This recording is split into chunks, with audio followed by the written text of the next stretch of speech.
também do pastor que compartilha, né, desse convite. Que alegria estar aqui conhecendo mais um pedacinho do corpo de Cristo, né? A maioria das pessoas aqui não conheço, alguns eu conheço. Tenho muita alegria de estar aqui essa noite para a gente conversar um pouco sobre as realidades da nova criação, né, do que Deus tem feito nas nossas vidas e aprender um pouquinho mais juntos. Quando eu começo a falar em qualquer lugar, eu sempre digo que qualquer um de vocês poderiam estar aqui nessa noite, né? Nós estamos sempre aprendendo, nós estamos sempre compartilhando e o que nos faz ter a capacidade de aprender uns com os outros é ter essa consciência que quem está aqui na frente apenas está tendo uma oportunidade neste dia, nessa hora. Não quer dizer que sejamos melhores ou que tenhamos algum privilégio no reino de Deus, de maneira alguma. Oi, chegou. Apenas hoje é o dia que Deus me deu essa oportunidade de partilhar com vocês. Amém? Então, eu queria inicialmente, já oramos bastante, mas gostaria de fazer uma oração. Se você puder aí fechar seus olhos nesse momento, baixar um pouquinho a sua cabeça. Não que isso seja uma forma correta de orar ou seja necessário fazer isso, mas apenas para que possamos estar concentrados naquilo que fazemos. Pai, muito obrigado, Senhor, por essa noite. Muito obrigado por esse dia, Pai. Tenho certeza que muitos aqui tiveram muitos afazeres durante esse dia.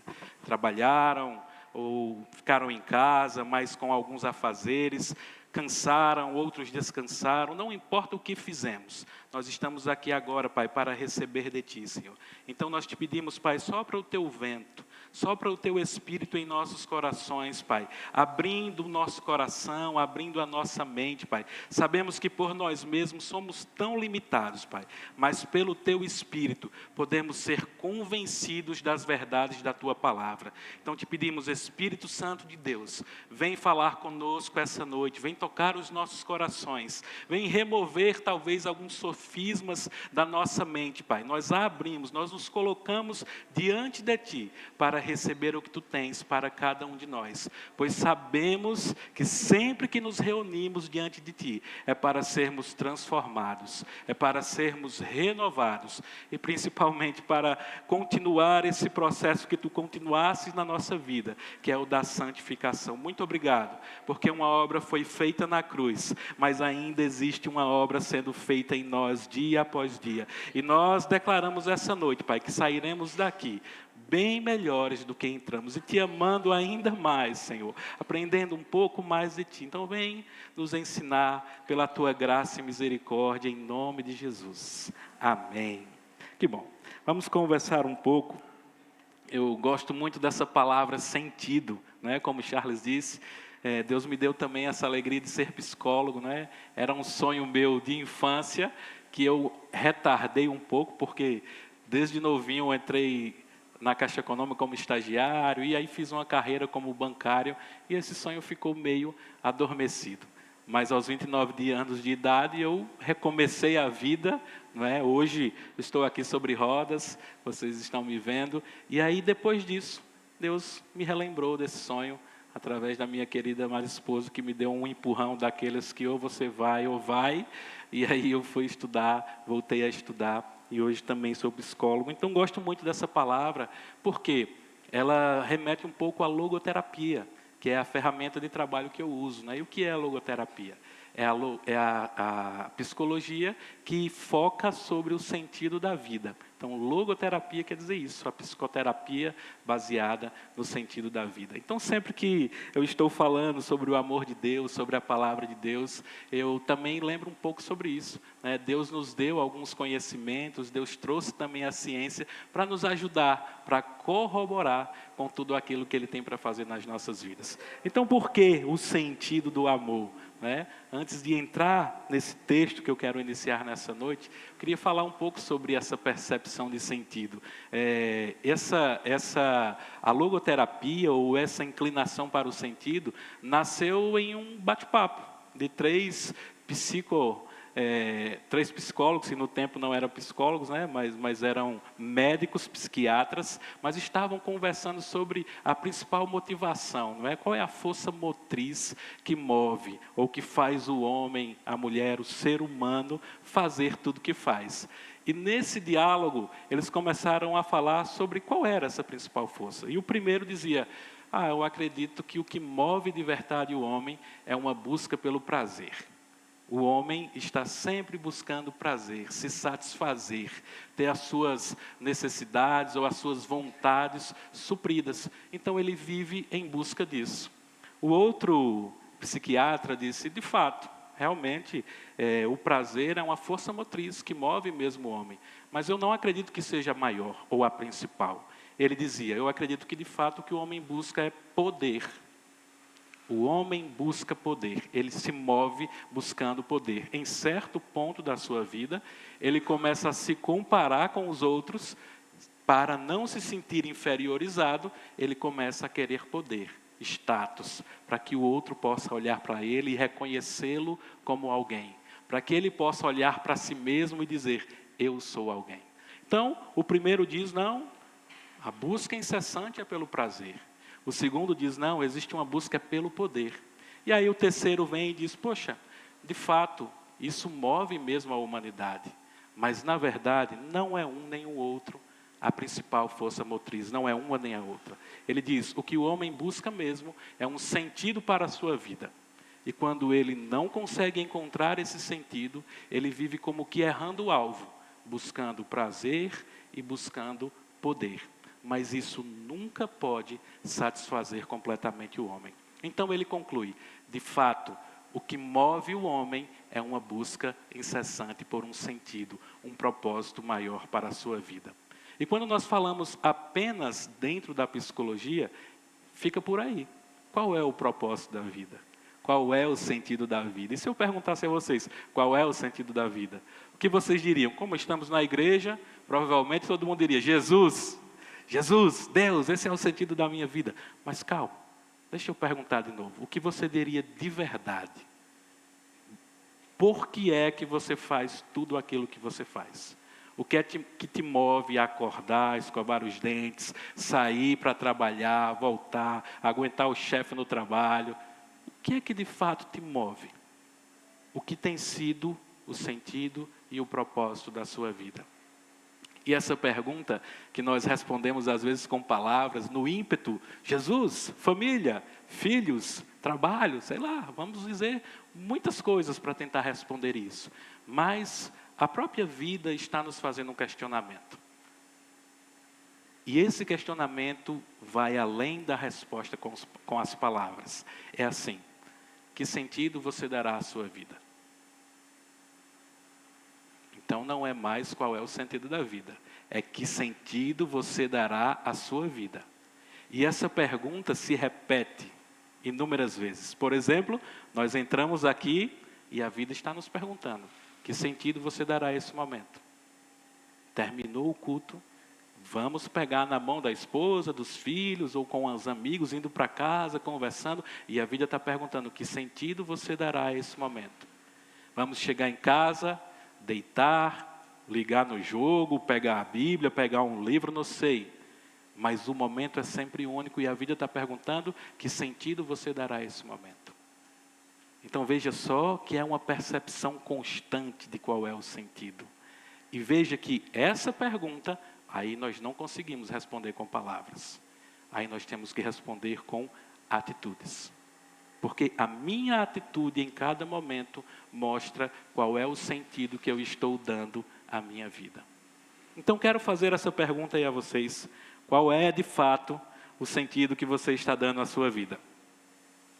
E quando a gente pensa sobre isso, já que aqui eu não estou no meu consultório, e eu posso falar de Jesus, e eu posso falar de Deus, eu posso falar das realidades espirituais, nós vamos pensar sobre esse versículo.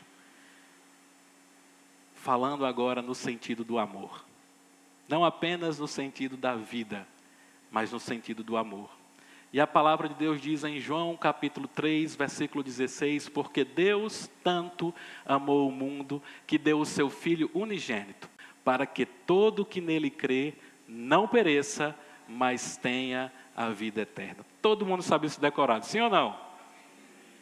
Quando a gente pensa nesse, porque Deus tanto amou o mundo, o que isso fala ao teu coração? Porque Deus tanto amou o mundo. Que amor é esse? E nós estamos aqui hoje num culto de família, né? Nós falamos, quando estamos em cultos de família, sempre no amor entre casais, pai e filho. E quando a gente pensa sobre isso e pensa nesse amor de Deus, nós podemos começar a entender que esse amor romântico, que esse amor de pai e filho, que é gigante, quando comparado a esse amor que Deus expressou por nós, parece ser apenas uma pequena expressão do amor que Deus partilha conosco. Veja só, o amor que você tem pela sua esposa, comparado com o amor que Deus demonstrou por nós. De fato, não parece uma fagulha? Vamos andar um pouquinho mais em alguns textos para entendermos isso. Foi assim que Deus manifestou o seu amor entre nós.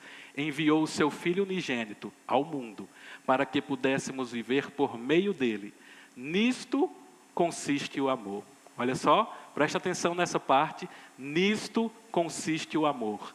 Não em que nós tenhamos amado a Deus, mas em que Ele nos amou e enviou o seu Filho como propiciação pelos nossos pecados. Amados, visto que Deus assim nos amou, nós também devemos amar uns aos outros. Olha só, esse amor foi derramado, uma expressão máxima, onde Deus pega o seu Filho e entrega por nós. E Ele diz aqui no fim, amados, visto que Deus assim nos amou. Como foi que Deus nos amou? Qual é a expressão? Entrega. Ele deu o seu Filho. A expressão do amor de Deus por nós é de entrega. Ele deu o seu Filho em nosso favor. E ela diz algo muito forte, olha só. Propiciação pelos pecados, ou seja, substituição, está pago. Aquilo que nós fizemos e vamos fazer está pago. Essa é a expressão de amor de Deus por nós. E ele diz, amados, visto que Deus assim nos amou, nós também devemos amar uns aos outros. Baseados em que amor? Lembra daquela pergunta que eu fiz inicial? Que sentido você está dando à sua vida? A vida está perguntando, na verdade o Espírito Santo de Deus está perguntando dentro de nós, de que forma você tem amado ao seu próximo. De que forma você tem amado os da sua casa, os do seu trabalho, os que você não conhece, os que você não gosta. Aqueles que falam mal de nós, aqueles que nos perseguem, de que forma nós temos amado essas pessoas? Vamos continuar na palavra de Deus. 1 João 4, 7 e 8. Amados, amemos uns aos outros, pois o amor procede de quem? Que fraquinho. O amor procede de?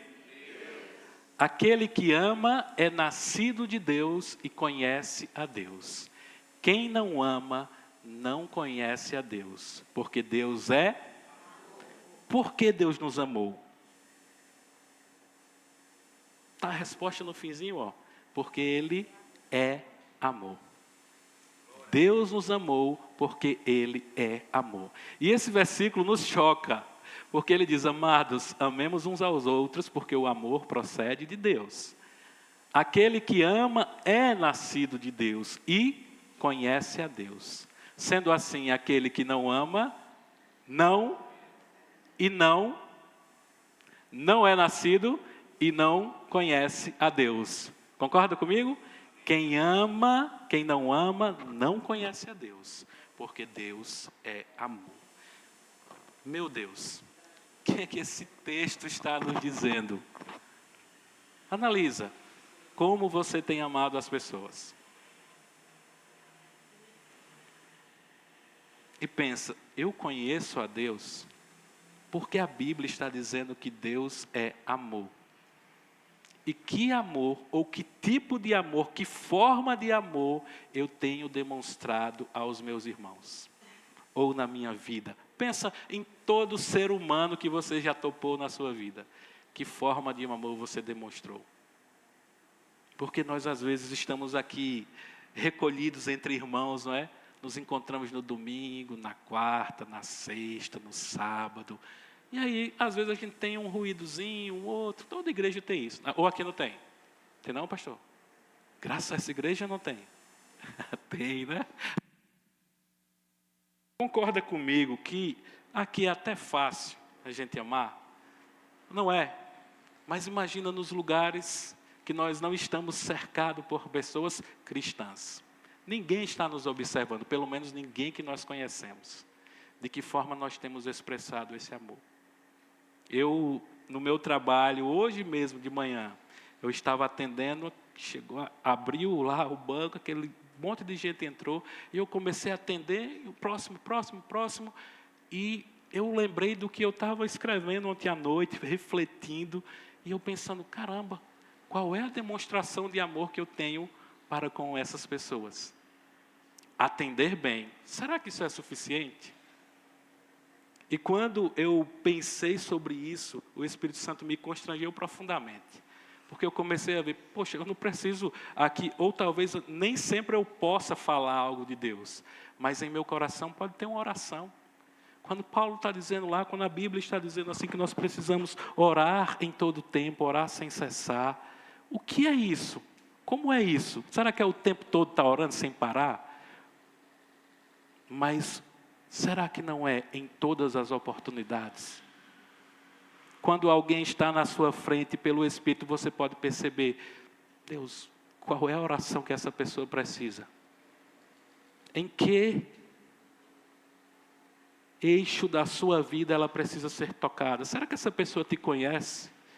Será que essa pessoa já ouviu falar de ti? Será que essa pessoa já ouviu, mas não consegue ser tocada pelo Espírito Santo? Qual é a necessidade dessa pessoa na minha frente? Talvez nem todo mundo a gente vai conseguir fazer isso, porque somos humanos, limitados. Mas será que não podemos estar sensíveis ao Espírito Santo? Para que quando Ele quiser falar com alguém através de nós, ou que quando Ele quiser que nós sejamos intercessores de alguém, nós vamos estar ali prontos para isso. Poxa, gente, de fato esse texto me constrangeu muito. Quem não ama não conhece a Deus, porque Deus é amor. E aí nós vamos pensar um pouco sobre aquilo que Deus fez habitar em nós, que é o Espírito Santo, o selo. Quem tem o selo aqui do Espírito Santo? Amém, convicção. Glória a Deus. Esse selo também é como uma semente, como uma árvore. E toda árvore, ela dá algum tipo de fruto. E olha só que coisa linda, a Bíblia diz, mas o fruto do Espírito é. E às vezes eu fico pensando assim, por que a Bíblia diz o fruto do Espírito é? Se ele diz um bocado de coisa ali dentro desse versículo. E aí sabe o que é que eu fiz uma vez? Eu fiquei tentando brincar. Assim, deixa eu ver, vou começar pela alegria. Aí vou ligar a alegria, a mansidão, a bondade, não que sejam opostos, mas será que eles se ligam completamente? Mas tenta fazer isso com amor. Pega o amor e liga com a alegria. Pega o amor e liga com a paz. Pega o amor e liga com a longanimidade, com a benignidade, com a bondade, com a fidelidade, com a mansidão e com o domínio próprio. Não casa bem direitinho? Eu comecei a pensar, é por isso que o fruto do Espírito é o amor. Porque Deus é amor. E esse fruto do Espírito precisa estar frutificando na minha vida. Porque diz ali, olha só, contra essas coisas não há lei. E os que são de Cristo Jesus crucificam a carne. E a gente leu ali atrás, deixa eu ver como é que volta aqui. Olha só, quem não ama não conhece a Deus. Ou seja, tem duas formas de sermos guiados. Uma é pelo Espírito e a outra Tem outra forma? Não. Ou nós somos guiados pelo Espírito, ou nós somos guiados pela carne. Concordam comigo? Quem concorda, diga glória. Então veja só, ele diz, contra essas coisas não há lei, porque os que são de Cristo Jesus crucificaram a carne com suas paixões e desejos. Se vivemos no Espírito, andemos também no Espírito. Então veja só, o Espírito Santo está ali. Ei, que sentido você vai dar a esse culto essa noite? Que sentido você vai dar ao teu dia amanhã? o Espírito Santo está gritando dentro de você, olha, eu tenho um fruto, viu? Eu tenho um fruto aqui para expressar através de você. E esse fruto é o que vem acompanhado de tanta coisa maravilhosa. 1 João 4,8 diz, aquele que não ama não conhece a Deus, porque Deus é amor. Repetição. Não podemos esquecer disso essa noite, gente. Medita um pouquinho nisso, nós vamos conversar sobre outras coisas mais na frente, mas a base da nossa reflexão hoje, essa noite, é o amor. Diga, a base da nossa reflexão é o amor. Glória a Deus. Olha só, Paulo vem falando ali sobre os dons, né? Vocês lembram bem, mas que coisa linda, um pouquinho antes do capítulo 13. Quem lembra o que ele diz? Quem lembra o que ele diz? Um pouquinho antes de iniciar esse versículo aí. Ele vem falando sobre dons e aí ele diz, opa, pausa. Agora eu quero falar a vocês sobre algo sobremodo excelente. Que coisa linda, né? Ele vem falando de dons, olha só que maravilha. Quem gosta de dons do Espírito? E ele vem falando sobre isso, mas ele diz, pausa, prestem atenção, por favor. Quero falar sobre algo sobremodo excelente. Ainda que eu falasse a língua dos homens e dos anjos, e não tivesse amor, seria como metal que soa ou como sino que tine. E ainda que tivesse o dom de profecia e conhecesse todos os mistérios e toda a ciência, olha só quanta coisa. E ainda que tivesse toda a fé, de maneira tal que transportasse os montes. Olha só. Quem aqui já transportou um monte pela fé? Alguém? Ninguém, ok, eu também não. Mas ele diz, ainda que eu tivesse essa fé tamanha, se eu não tivesse amor, nada seria. Ou seja, tudo isso aí, gente, não adianta nada se nós não tivermos amor. Ainda que eu distribuísse toda a minha fortuna, demos aqui dízimos, não foi? Ofertas, talvez abençoamos muitas pessoas aí no dia a dia, mas ele diz, ainda que eu distribua toda a minha fortuna para sustento dos pobres, e ainda que entregasse o meu próprio corpo para ser queimado, olha só, olha o nível que ele está chegando, mas ele diz, e ainda, se eu fizesse tudo isso, mas não tivesse amor, nada disso me aproveitaria. Resumindo, não adianta fazer nada que não seja por amor. Ou tudo que eu fizer, se não tiver amor envolvido, não vale de nada. É isso que nós estamos lendo aqui. Aí ele diz, o que é o amor então? Que amor é esse? O amor é sofredor, benigno, o amor não é invejoso, o amor não trata com leviandade, não se ensoberbece, não se porta com indecência, não busca os seus interesses, não se irrita, não suspeita mal, tudo sofre, tudo crê, tudo espera, tudo suporta. Vou-me embora. Vou embora para casa. Poxa vida, quando eu leio isso eu penso, meu Deus, como eu estou falho. Mas ele diz, o amor nunca falha, ele diz, agora pois, permanecem a fé, a esperança e o amor. Entre eles, esses três, mas o maior deles é o amor. E esse texto não é para nos entristecer, para a gente pensar assim, caramba, eu sou... Que porcaria eu sou, meu Deus, não chego nem perto disso. Não, esse texto é para dizer, é esse amor aí que habita dentro de nós. É esse amor que habita dentro de nós. E o fruto do Espírito que está sendo produzido através de nós é esse aí. Só que em pessoas imperfeitas. Mas isso não quer dizer que nós não devemos buscar com muito zelo. Em tudo aquilo que nós fazemos, colocar amor. Não é deixar o que nós estamos fazendo, que nós percebemos, isso não continha amor, vou deixar. Não, isso não continha amor, agora eu vou colocar amor. Agora eu vou deixar que o Espírito Santo, através de mim, me ajude, me auxilie, me ensine como fazer tudo o que eu faço. agora recheado do amor de Deus. Olha que maravilha. O que é que você faz? Qual o sentido que você tem dado à sua vida? Deixa agora o amor de Deus entrar no seu coração, deixa o amor de Deus agora passar por tua mente, para que você não se sinta culpado de forma alguma, mas você se sinta constrangido a dizer: Pai, eu quero amar de verdade. Eu quero fazer tudo o que eu faço, repleto do teu amor, porque é isso que habita dentro de mim.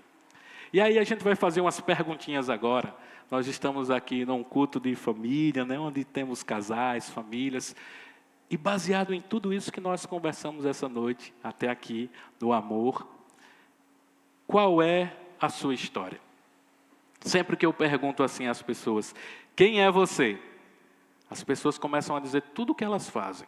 Por exemplo, se fosse alguém me perguntando: quem é você? Vou me colocar lá no lugar de alguém que está na minha frente. Eu sou Davi, sou cadeirante, sou psicólogo, sou bancário, tenho uma esposa. Olha só, tudo o que eu faço, o que eu tenho, mas quem sou eu? Será que nós sabemos de fato quem nós somos? E aí, para ajudar a chegar nessa questão, eu quero te perguntar isso. Qual é a sua história? Qual é o seu contexto familiar? Quais são as suas forças? Quais são as suas fraquezas? E o que você tem feito para se ajudar? Pensa aí, qual é a sua história? Quando eu penso sobre a minha história, eu começo a perceber muita coisa de quem eu sou. O que eu vivi na minha infância, o que eu aprendi dos meus pais. Quais foram as minhas atitudes quando eu consigo lembrar: não, a partir daqui eu já tenho consciência do que eu decidi, do que eu fiz. Esse começa a mostrar um pouco quem sou eu. Quais são as minhas forças e as minhas fraquezas? Talvez as forças alguém conheça, as fraquezas talvez as pessoas mais próximas, mas a maioria das pessoas não vão conhecer. Mas você de fato conhece quais são as suas forças e quais são as suas fraquezas. Você pode por um instante, rapidinho, 30 segundos, parar um pouco e pensar sobre isso. Quais são as suas forças? Quais são as suas fraquezas? Qual é o seu contexto familiar? E qual é a sua história?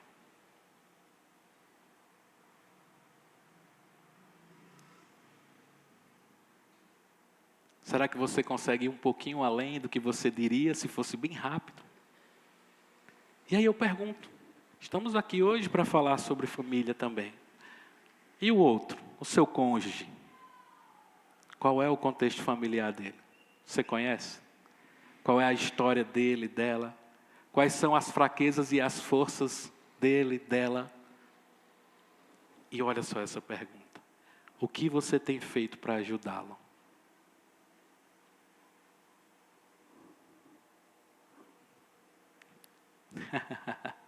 O que você tem feito para ajudá-lo? Pensamos ali, quem sou eu? Mas agora, vamos pensar. Quem Deus diz que eu sou? Quem Deus diz que Ele, que ela é? Quem pode ler aí para mim Gênesis 1, 27? Vamos fazer uma cooperação agora? Alguém abre aí em Gênesis 1, 27.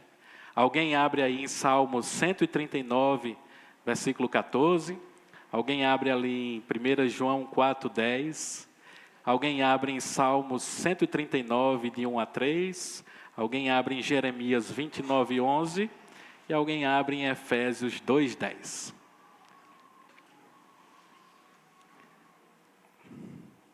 Muito bom.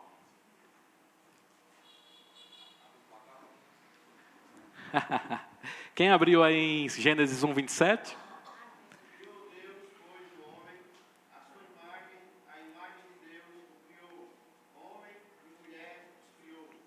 Amém. Quem Deus diz que eu sou? Obra de Deus. Criado à imagem e semelhança dele. Homem e mulher. Fomos criados à sua imagem e semelhança. Somos obras de Deus. Salmo 139, verso 14.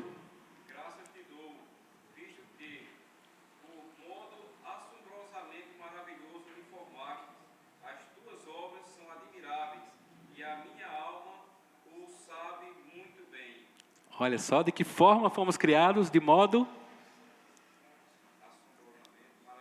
assombrosamente maravilhoso. Grande isso, não é? Você é uma criatura, você é criado de maneira especial por Deus. 1 João 4,10. Quem abriu? Pode ler.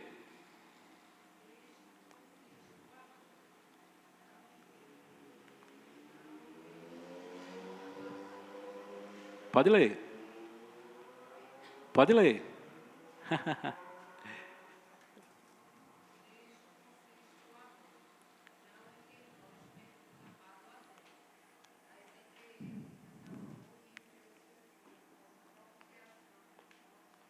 Amém. Nós somos amados por Deus. Salmo 139, 1-3.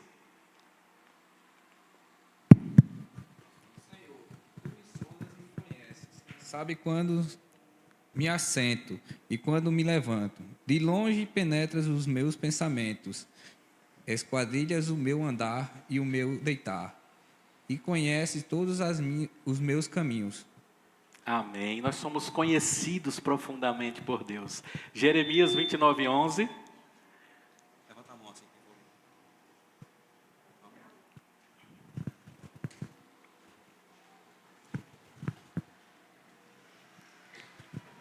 Eu é que sei que pensamentos tenho a vosso respeito, diz o Senhor. Pensamentos de paz e não de mal, para vos dar o fim que desejais. Eita, esse merece um glória, hein? Criados com um propósito. Efésios 2:10. Aqui, ó.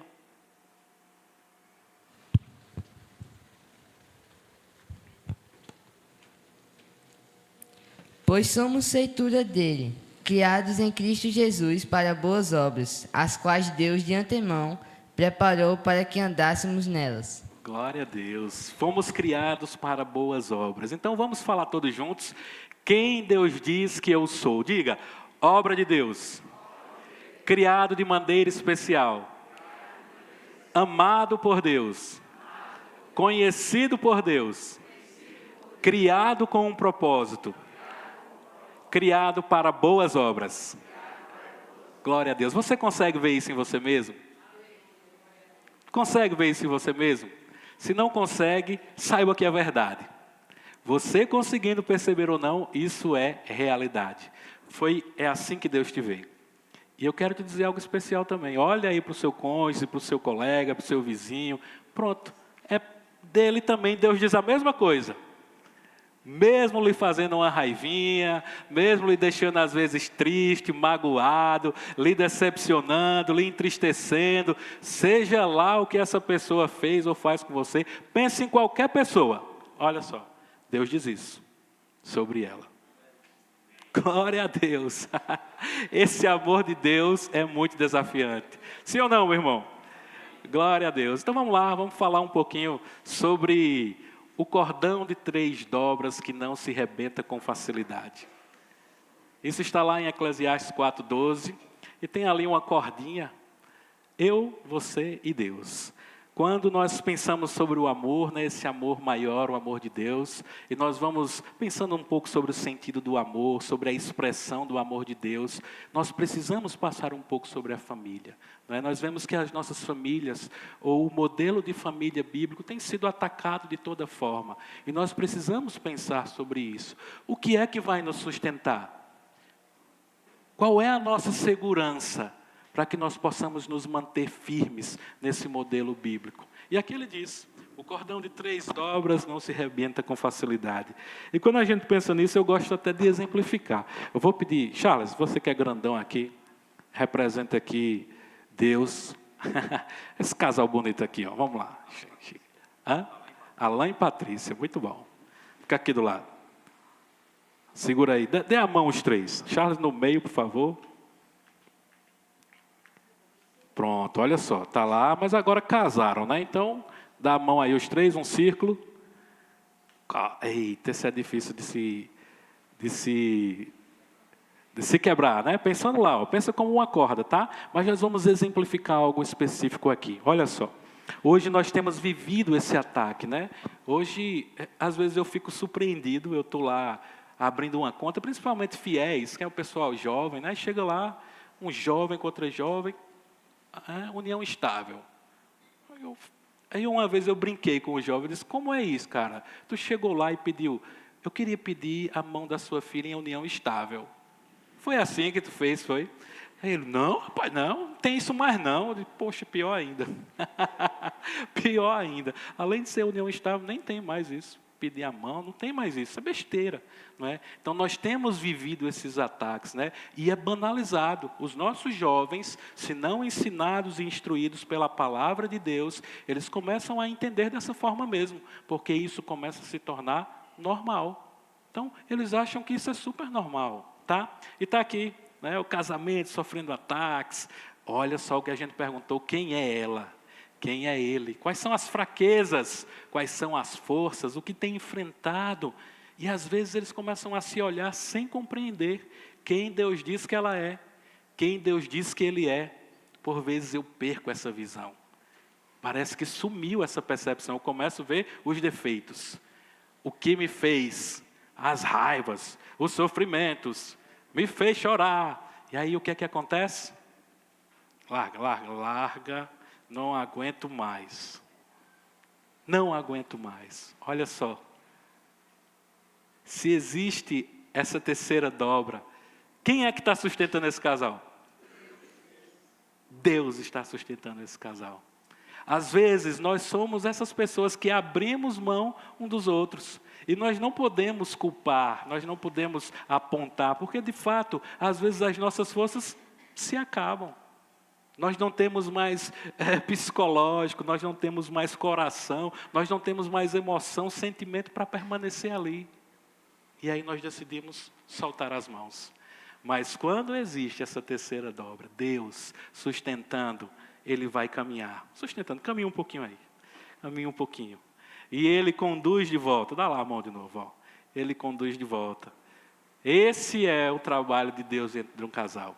O casal que não tem a presença de Deus, o que é que acontece quando eles resolvem soltar as mãos? Não tem nada segurando. Não tem nada que segure.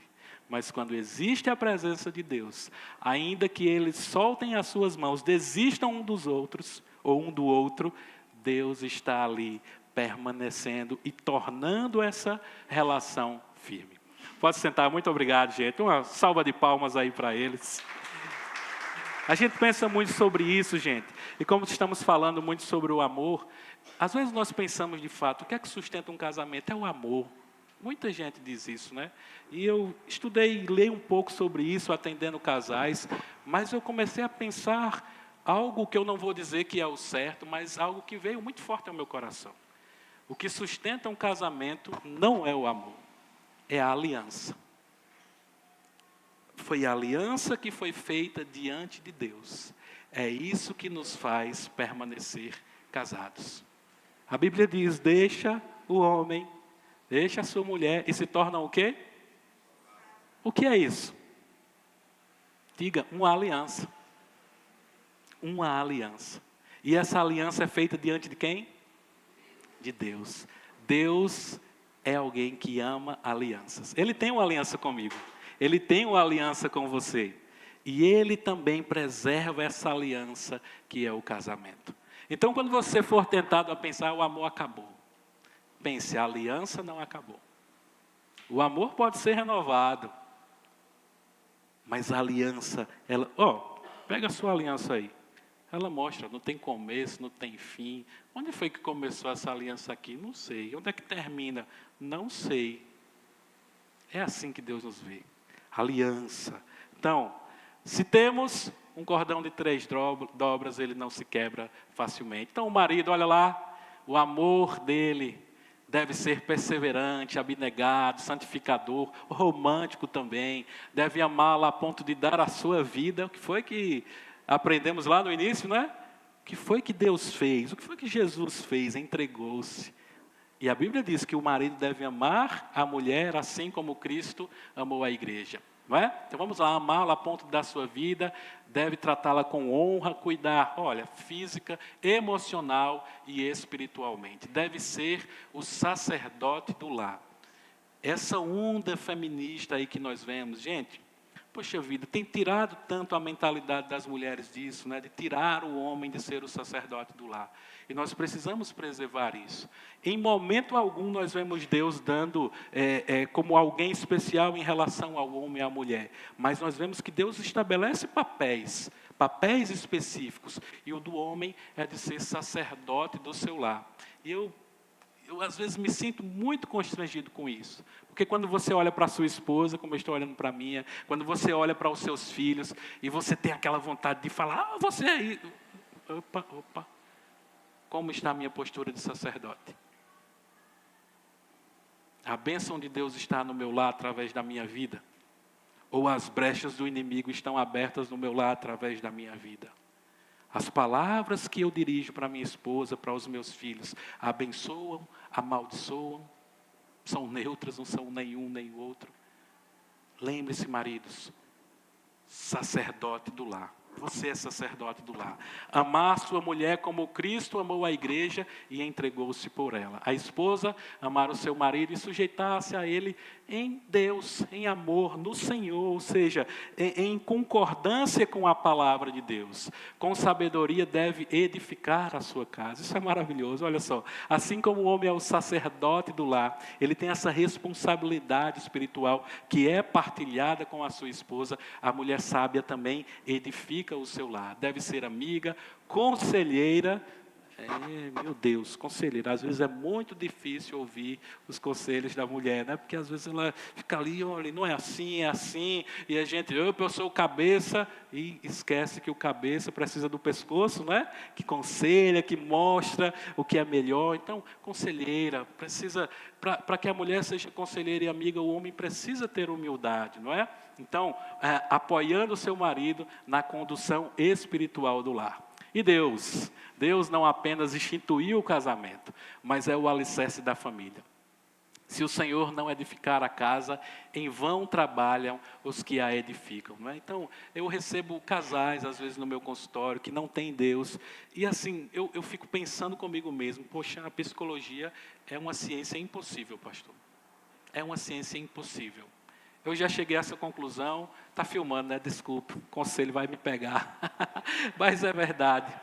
Como é que você vai fazer alguém sentir-se bem, realizado, sem a presença de Deus?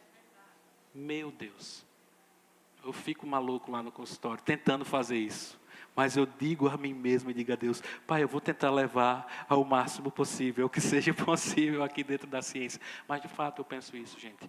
Não existe felicidade, não existe realização, não existe prosperidade, não existe edificação sem a presença de Deus. Nós precisamos, somos dependentes do nosso Deus. Olha lá, a maior necessidade, portanto, dos casais não é de uma casa maior, nem de mais conforto.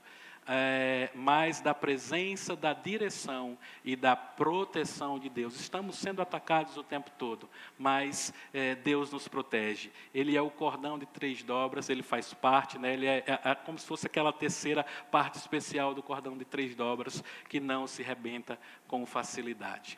E aí, existe uma obra em andamento. Estamos concluindo. Filipenses 1,6 diz, tenho certeza de que é aquele que começou a boa obra em vocês. Olha só, Paulo olhando lá e dizendo, olhando para aquelas pessoas, eu imagino ele escrevendo e olhando, né, vendo. E Deus olhando para nós aqui, dizendo isso também. Tenho certeza, existe uma obra que foi iniciada e irá completá-la até o dia de Cristo Jesus voltar. Oh, maravilha, merece um amém. Glória a Deus, existe uma obra em andamento. E isso eu quero falar para você, gente. Olha para a sua família, olha para a sua esposa, olha para o seu marido, olha para o seu filho, olha para as pessoas que estão sendo tocadas por Jesus. Existe uma obra em andamento. E aí eu quero fazer um pedido a você, que Deus tem feito a mim. Não atrapalhe a obra de Deus. Não atrapalhe a obra de Deus. E todos nós, com o rosto desvendado. Olha só, lembra de Moisés, né? A luz ia se desvanecendo e ele cobria para que as pessoas não percebessem que a luz estava diminuindo. Mas ele diz assim, nós com o rosto desvendado, mostrando mesmo o que nós somos, as nossas falhas, as nossas fraquezas, mostrando quem nós somos, contemplando como um espelho a glória do Senhor. Somos o quê? Diga comigo, transformados.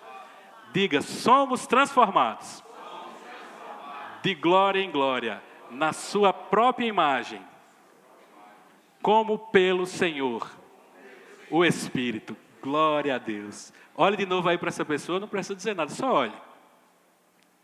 Olhe para ela, diga, olhe, não precisa dizer não, viu? Eu estou dizendo assim, diga para você mesmo, Deus está fazendo uma obra nessa pessoa, não atrapalha, não se mete, não queira mudar a outra pessoa. Se tem uma coisa que você não pode fazer, é mudar alguém.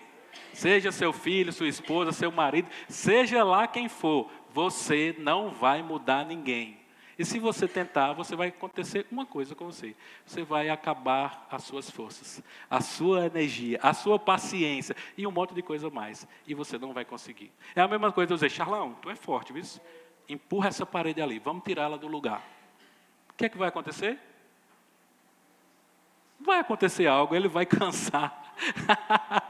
Ele vai cansar, vai enfraquecer. Não importa quanta força ele tenha. Se ele permanecer tentando mudar a parede de lugar, essa força vai embora. Então pare de atrapalhar a obra de Deus, porque senão a sua força vai embora. Se concentra no que Deus está fazendo na tua vida. Amém? Porque Ele começou uma boa obra lá, na sua vida, na minha vida, e Ele vai completar. Isso não depende de mim. Na sua vida não depende de mim. Na minha vida não depende de você. Depende de mim e dele. Mas nós podemos nos ajudar. E uma forma de nos ajudar é não atrapalhando. Diga assim, uma forma de ajudar a obra de Deus na vida de alguém é não atrapalhando. Agora diga, glória. Glória a Deus. E aí, gente, olha, Deus está agindo, não é? E aí eu quero falar sobre alguns pilares da nossa vida, né? Como é que tá os pilares da sua vida? Deus é o centro de tudo, mas Ele sabiamente sabe que nós precisamos cuidar dos pilares da nossa vida. Às vezes nós focamos, em uma coisa só. Tem muita gente dedicada apenas ao trabalho. Tudo o que importa é o trabalho. Acorda pensando no trabalho, passa o dia pensando no trabalho, chega em casa pensando no trabalho. É como se a vida tivesse um único pilar. Aí essa pessoa tem um problemazinho no trabalho, parece que tudo caiu, tudo desmoronou. Então nós precisamos de pilares que sustentam a nossa vida. E tem que ser muitos, mas eu vou citar aqui alguns e perguntar a você, que sentido você tem dado à sua vida? O Espírito Santo está te perguntando de novo. Que sentido você tem dado à sua vida? Como você tem estruturado a sua vida? Você é um ser humano que tem necessidades físicas, emocionais. Sabia disso? Você tem necessidades emocionais. E isso faz parte do natural, da natureza humana, então. Ok? Então, como é que está o pilar da família? Quanto tempo você tem dedicado à sua família? Como você tem cuidado da sua família? Como têm sido os momentos com a sua família? Ou será que nem existem esses momentos? Pensa um pouquinho sobre isso. As suas amizades. Às vezes eu me admiro com quem diz, eu não tenho amigo. Aí eu digo a você, então quer dizer que você não é amigo. Porque para ter um amigo, é preciso ser um amigo. Então se você não tem amigos, você não é amigo de ninguém. Isso não é legal. Precisamos de amigos, precisamos de irmãos que nos ajudam, que nos fortaleçam, que nós podemos nos abrir, que nós podemos ser a força dele no dia de fraqueza. A Bíblia diz, ame um amigo em todo tempo, e na angústia nasce um. E esse irmão saiu da onde? Saiu da onde? Da amizade. Então pense com você mesmo, eu tenho amigos? Não tenho, poxa, não estou sendo amigo para ninguém, preciso ter amigos. Isso é bênção. Saúde. Não somos super-heróis. Você precisa cuidar da sua saúde. Existe algo que chama-se preguiça, procrastinação, que está roubando a nossa saúde. E aí depois nós ficamos, mas Deus, me cura. Deus cura, Deus ama milagres, mas Deus ama muito mais aquele filho que se preocupa com todas as áreas. Porque Ele está nos dizendo que nós precisamos sim cuidar de tudo. O corpo é templo do Espírito, então eu preciso cuidar do meu corpo. Quem concorda? Como é que você está cuidando da sua saúde? Se não está cuidando, coloca aí no papelzinho. O Espírito Santo está perguntando a mim essa noite, como eu estou cuidando da minha saúde? Amém? Trabalho. Não deixe o trabalho tomar conta da sua vida. Não deixe o trabalho lhe transformar em algo trabalhador apenas. Seja um trabalhador dentro do seu horário e depois seja apenas humano. Viva, tenha família, tenha amizades, tenha saúde. E lazer. Você precisa descansar. Deus descansou.